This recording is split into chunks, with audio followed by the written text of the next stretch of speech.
Welcome sa lahat sa Team JC. Pag-uusapan natin ngayon ang tungkol sa conservation of energy.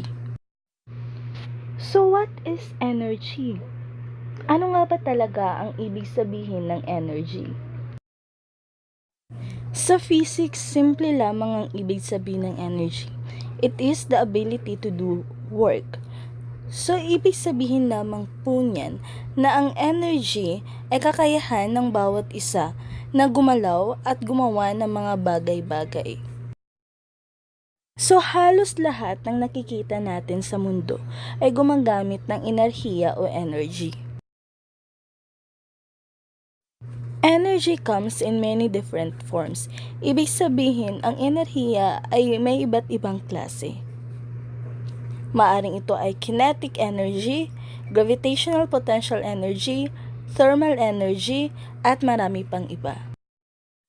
Sa mga larawan na ito ay pinapakita na ang bawat enerhiya, ang iba't ibang enerhiya ay ginagamit sa pang-araw-araw nating pamumuhay. Mayroon tayong tinatawag na law of conservation of energy. Energy is never created nor destroyed. Ang ibig sabihin lamang po nito, ang enerhiya ay hindi basta-basta nagagawa at hindi basta-basta nasisira.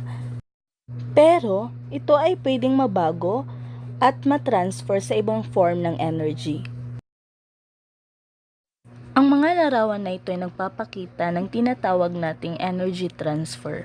Kung mapapansin natin, ay nagbabago ito sa pamamagitan ng sa isang form of energy ay nagpupunta sa iba pang form of energy tulad na lamang ng light energy na naging chemical energy. Isa pang halimbawa ay ang pinapakita ng larawan na ito. Kung mapapansin natin yung lalaki nagbibisikleta pataas, yung kanyang mayroong energy ay tinatawag nating kinetic energy. Pero nung nasa tuktok na siya, ay meron na siyang potential energy. Pagbaba niya uli ay nabago ito sa pagiging kinetic energy. Isa pang halimbawa ay yung nasa kanan na larawan. Mapapansin natin yung babae ay mayroong hawak na bola. Ibig sabihin nito ay meron itong potential energy. Nang tinapon ito pababa ay nabago ito sa pagiging kinetic energy. Ano nga ba ang potential energy? Unahin na natin ang salitang potential. Potential derived from the Latin word poter or potere, which translates as to be powerful. All energy starts out as potential energy. Potential energy is the energy stored in an object.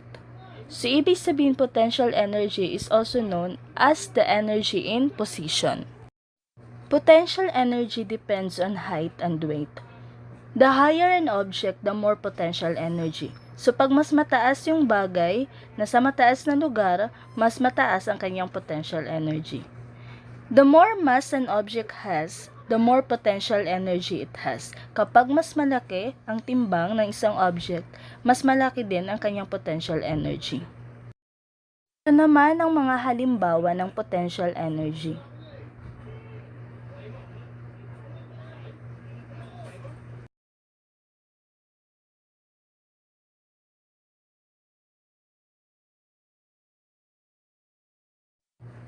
Which object has more potential energy?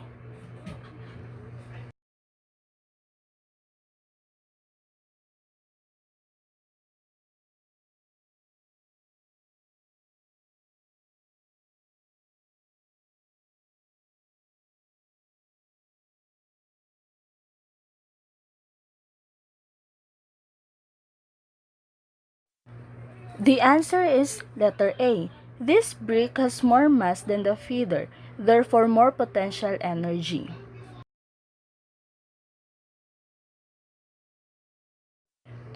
If I want to drop an apple from the top of one of these two things, where will be the most potential energy?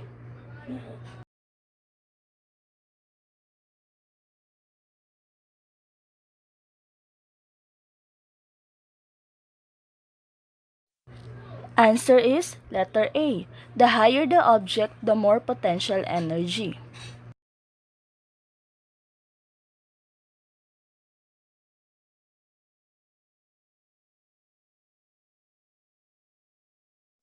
So we have also gravitational potential energy.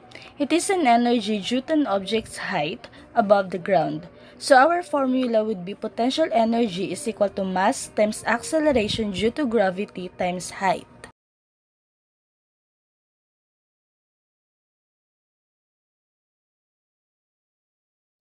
So this is an example on how to solve gravitational potential energy.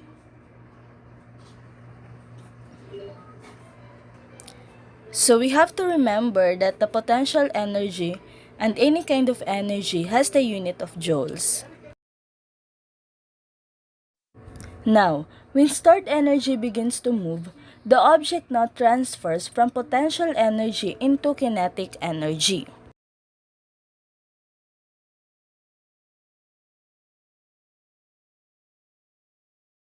So what is kinetic energy?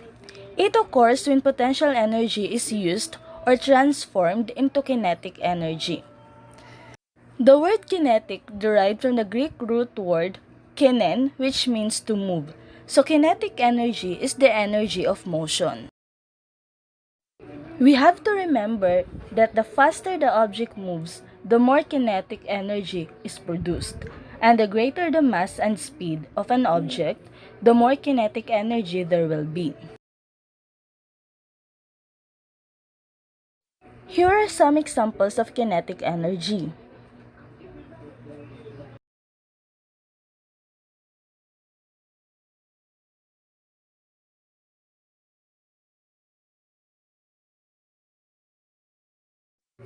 When these objects move at the same speed, which will have more kinetic energy?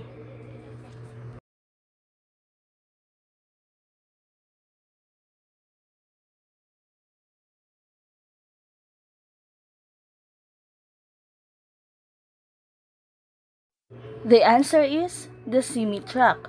The semi-truck has more mass, therefore more kinetic energy.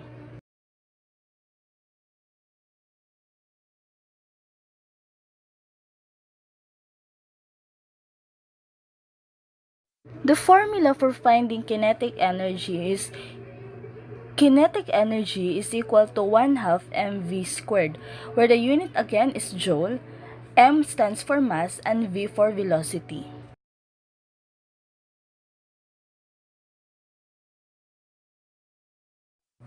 This is an example on how to solve and compute for the kinetic energy of an object. What is the kinetic energy of this car when it is traveling 38.0 meter per second?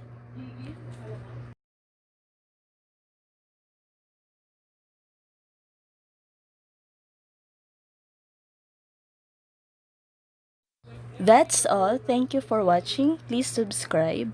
Team JC.